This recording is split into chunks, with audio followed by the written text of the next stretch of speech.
कहते हैं बहनों के बीच में प्यार का टूट रिश्ता होता है, लेकिन ये कलयुग है और कलयुग में तो प्यार पैसा देखकर ही किया जाता है। ऐसे ही गांव में गरीब किसान के घर दो बेटियां पैदा हुई थी। किसान ने दोनों का नाम अंबिका और अनीता रखा था, लेकिन दोनों बेटियां जब 18 साल के हो गए तब वो किसान और उसकी पत्नी एक एक्सीडेंट में मर गए। दोनों बेटियां अनाथ हो गए। अब इस दुनिया में हमारा कोई नहीं है। पिताजी हमारे लिए कितनी मेहनत करते थे।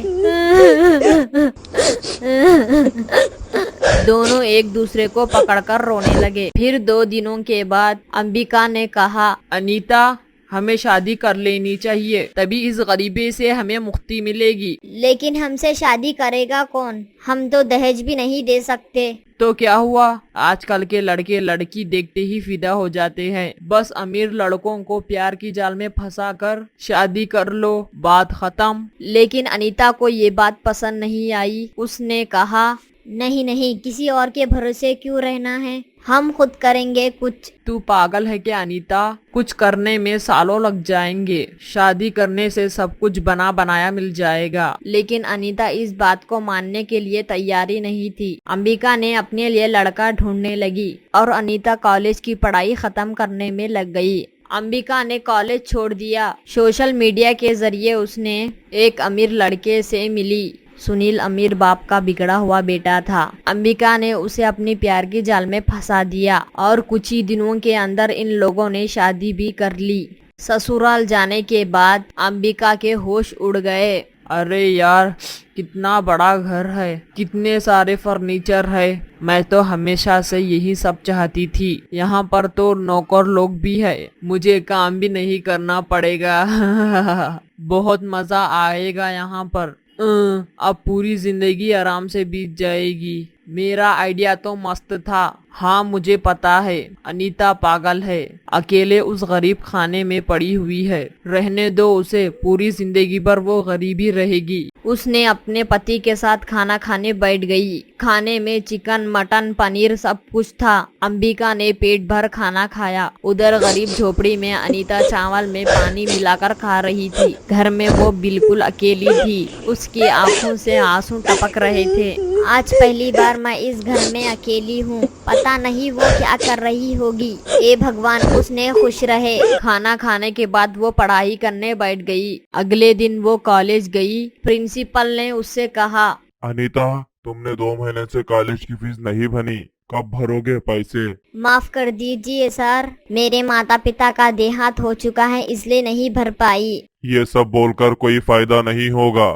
फीस भरो, नहीं तो निकल जाओ इस कॉलेज से। प्रिंसिपल ने अनीता को धक्के मारकर कॉलेज से निकाल दिया। ए भगवान, मैं तो पढ़ाई करके अपना करियर बनाना चाहती थी। क्या इस दुनिया में पैसा ही सब कुछ है? अगले दिन सुबह अंबिका जब घर का काम कर रही थी तब उसके घर के बाहर एक गाड़ी आकर रुकी। गाड़ी में से अंबिका बाहर आ गई। अरे दीदी, आओ आओ, मुझे लगा तुम इस घर में कभी नहीं आओगी। नहीं नहीं, हमें तो आना ही था। हमें देखना था तू किस हालत में है। हाँ हाँ, तुमने मेरी बात नहीं मानी। मैं देख कितनी बड़ी गाड़ी में घूम रही हूँ। अच्छी बात है दीदी, लेकिन मुझे खुद से कुछ करना है। पति के पैसे से आयश नहीं करनी है। तू खुद कुछ नहीं कर पाएगी। वैसे कॉलेज नहीं गई आज? वो कॉलेज की फीस नहीं दे पाई ना, इसीलिए कॉलेज से मुझे निकाल दिया। यही होना था। अब कर ले तुझे जो करना है। मैं तो पति के पैसों पर ही ऐश करूंगी।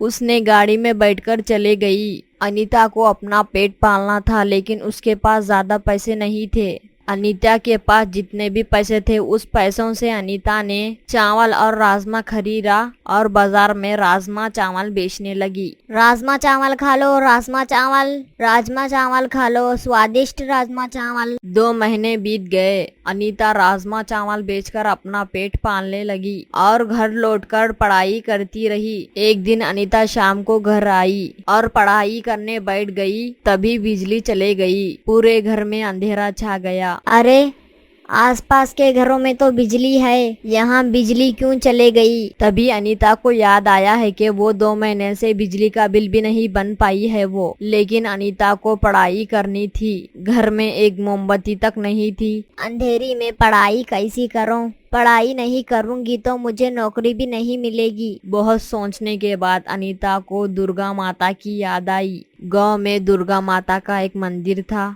मंदिर तो छोटा सा था लेकिन मंदिर में हमेशा एक बल्ब जलते रहता था। अनीता किताबें लेकर मंदिर चले गई। दुर्गा माता के सामने बैठकर वो बल्ब की रोशनी में पढ़ाई करने लगी और पढ़ाई करते करते अनीता वहाँ पर सो गई। सुबह उसकी नींद खुली। आप कब आए? थोड़ी देर पहले आया हूँ बेटी, तुम सो रही थी इसीलिए मैंने तुम्हें नहीं जगाया। लेकिन तुम किताबें लेकर यहाँ पढ़ाई क्यों कर रही हो बेटी? अनीता ने उनसे सब कुछ कहा। पुजारी ने सब कुछ सुना और अनीता से कहा, ठीक है बेटी, अब से तुम मंदिर में रहकर ही पढ़ सकती हो। यहाँ मैं तुम्हारे पढ़ने और खाने का इंतजाम कर दूंगा। बस तुम पढ़ाई करो, दुर्गा माँ को मन ही मन बुलाओ। दुर्गा माँ तुम्हें निराश नहीं करेंगे। अनीता घर छोड़कर मंदिर में ही रहने लगी। उसने राजमा चावल बेचना छोड़ दिया और अपना पूरा वक्त पढ़ाई में देने लगी। उधर उसकी बहन ऐशो आराम से जिंदगी गुजार रही थी। उसे किसी भी चीज की कमी नहीं थी। लेकिन एक दिन अंबिका के साथ सुनील को किसी बात के लेकर झगड़ा हुआ। सुनील सोचने लगा, अंबिका के चोचले दिन पर दिन बढ़ते ही जा रहे हैं, कुछ करना पड़ेगा। वैसे भी मेरा मन अंबिका के ऊपर से उड़ गया है।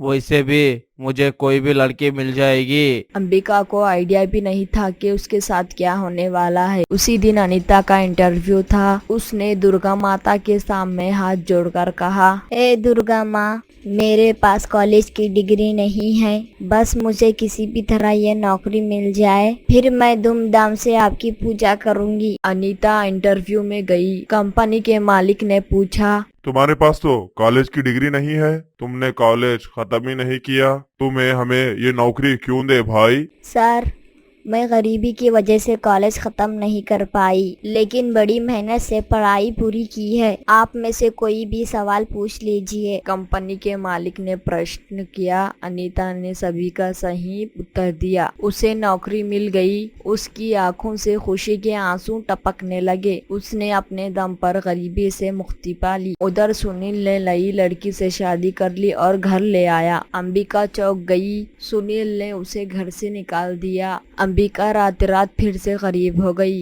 उसने रोते हुए पुराने घर में लौट आई और देखा अनीता पुराना घर तोड़कर नया घर बना रही है। अरे दीदी, तुम यहाँ कैसे? क्या बात है? तुझे नौकरी मिल गई बहन। हाँ, तू सही कहती थी बहन, खुद के दम पर ही अमीर होना चाहिए। हम गलत थे। कोई बात नहीं दीदी, अब हम दोनों एक साथ रहेंगे। आप पढ़ाई शुरू कर दीजिए, बाकी मैं देख लूंगी। दोनों एक साथ रहने लगे। अंबिका पढ़ाई करने लगी और उसको भी नौकरी मिल गई। दोनों ने मिलकर बड़ी धूमधाम से दुर्गा माता की पूजा की और इस तरह दोनों बहनें अमीर हो गए।